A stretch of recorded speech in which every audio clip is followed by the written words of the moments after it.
Eto pa mga bossing ko, ang isa sa mga paborito ko na pampaswerte. Simple lamang mga bossing pero napaka-epektibo po nito mga bossing. Eto pa mga bossing ko ay tubig na nagmula lang po mga bossing ko sa gripo namin. Ako po mga bossing ko ay isa rin sa magpapatotoo sa pamamagitan ng tubig. Paborito ko po ito mga bossing. Dahil ang dami namin mga pagsubok na pinagdaanan.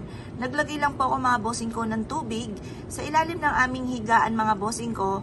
Basta i-maintain nyo dapat na malinis ang tubig at wala pong mga kung ano-anong mga alikabok na nadya sa ibabaw. At huwag nyo rin hahayaan na matutuyo ang tubig. Dahil once ito'y ganito, laging malinis at puno mga bossing ko, ang blessing ay tuloy-tuloy. At ito po isa rin sa mga mabisang humihigop ng mga negatibong enerhiya. Kaya kung kayo po mga bossing ko nag-iisip na mga simple lamang na mga pamamaraan, ang tubig mga bossing ko na malinis, ang irirekomenda ko po sa inyo. Gawin nyo po ito mga bossing ko sa umaga na mga bandang 6:30 or kaya po'y alas 7 na nakaharap ka sa gawing silangan. Sa silangan lagi mga bossing. Kasi sa silangan, yan po ay pataas ang sinag ng araw. Ang ibig sabihin ng pataas ay tagumpay. Sunod ay liwanag mga bossing. Yan po ay liwanag ng buhay tungo sa ating tagumpay. At ang kalura naman ay lubugan mga bossing. At sunod ay tagdilim. Pangit ang ibig sabihin po noon mga bossing. Ngayon pa mga bossing, ibulong nyo sa tubig. Tapos pasulyap-sulyap ka sa liwanag ng sinag ng araw sa silangan. Sabihin nyo po sa pamamagitan ng pampaswerteng ito ay siksik-liglig at umaabot. Maraming blessing ang darating sa akin. Kailanman na hindi na ako mamumblema tungkol sa usapin ng pera. Yayaman ako at magiging matagumpay. Lahat ng mga pinapangarap ko ay aking makakamtan. Ganon ang mga pag-wish na walang gamit na sana, direct to the point mga bossing.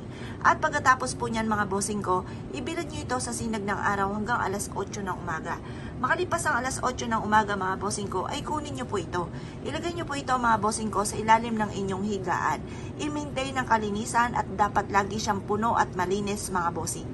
Ito pa mga bossing ko ay magdudulot ng swerte. Pwede rin naman po, sa harapan ng inyong tahanan, ay maglagay ka ng tubig at kada 24 oras ito ay papalitan ninyo. At ganoon din po gagawin nyo, magwi-wish din po kayo mga bossing. Basta kailangan mga bossing ko ay positibo ka sa buhay. Kung ikay gumagawa ng ganito at ikaw ay nega, na ikaw mismo kumukontra sa inyo po mga pinapangarap, nako mga bossing, huwag nyo nang asahan na kayo po'y suswertihin. Dahil maaaring makaka-attract ka lamang ng negatibo at maiinis ka lamang sa mga ganito. Kaya kailangan mga bossing ko ay nasa proseso, sumunod ka sa proseso, positive lamang mga bossing. Ngayon pa mga bossing, kapag po ito'y nagdumi, tatapon nyo lamang po sa lababo, tapos hugasan nyo mabuti yung inyo pong lagayan, pagtapos lagyan nyo muli ng panibagong tubig. Tapos positive ka lamang, tapos sipag at syaga, double time sa pagkayod at pananalig sa mahal na Panginoon. Kaya kung kayo po'y gagawa ng ganito, ay siya mga bossing, good luck po sa inyo po lahat.